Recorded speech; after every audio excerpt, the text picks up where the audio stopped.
I remember the way the rain stung my skin that night. Thin needles breaking against a body already breaking from the inside. 6 months pregnant, one hand on my belly, se had pounding on segles while my father and brother stood on the opposite side, dry, warm, and sipping wine like they were watching some pathetic show. I saw my brothers make first, then my father reached over and flickered the light off. They left me there bleeding, shaking, and invisible. But that was the last night they would ever stand above me, because by midnight he returned. And he didn't return alone, it wasn't always the storm knocking at their door. Once it was the daughter who still tried, the sister who still believed that blood meant something. He used to listen when my father said he wanted the best for me. He used to laugh when my brother teased me. He used to trust. Then he got pregnant and everything changed. At first it was subtle. The way they talked on me, not to me. The private lenses, the sudden interest in my finances. My father started insisting he move back home for help,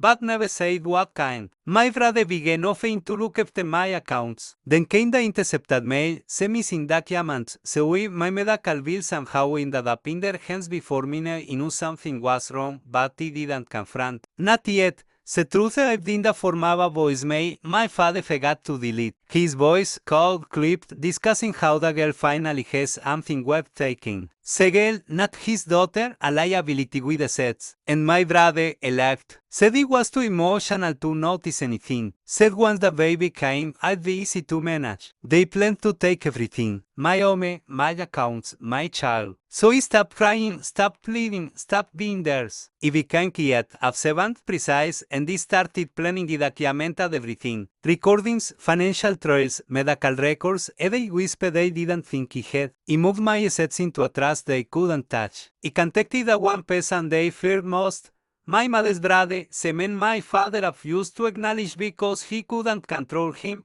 Uncle Adrian didn't ask questions. He listened once, as darkening with each detail. Then he said only, tell me what you need. What he needed was simple protection, witnesses, a way back into the house that night. And what he wanted, that was something only he could deliver when they let me out in the rain in Hawaii. He had seen the unsigned transfer forms on the dining table outside. All they needed was my weekend signature. Frightened, desperate, grateful. But he didn't break. He bled, but he didn't break. When the storm thickened and lightning cracked the sky, he made my way to the dark sudden park at the end of the street. Adrian was waiting. Ereb his coat on me, the fabric warm infested in my skin. Ready?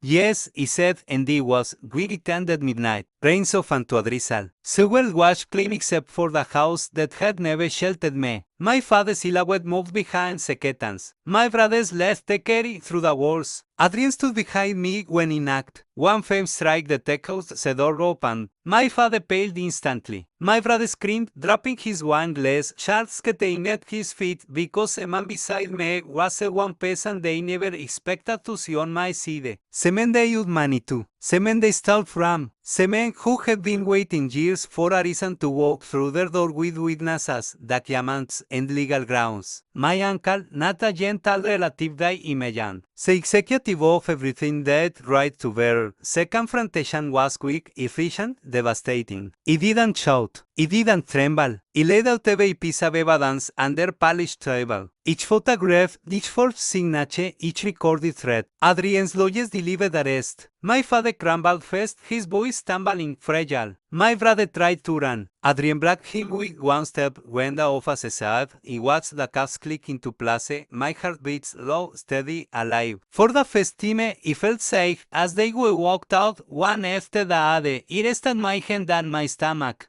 The baby kicked soft, Satan like a signal. He told you, he whispered to the little life inside me. We're not alone. And as the rain is into silence, he realized something with sharp, clean clarity. He didn't need revenge to feel powerful. He only needed the truth. Revenge was just a hecho.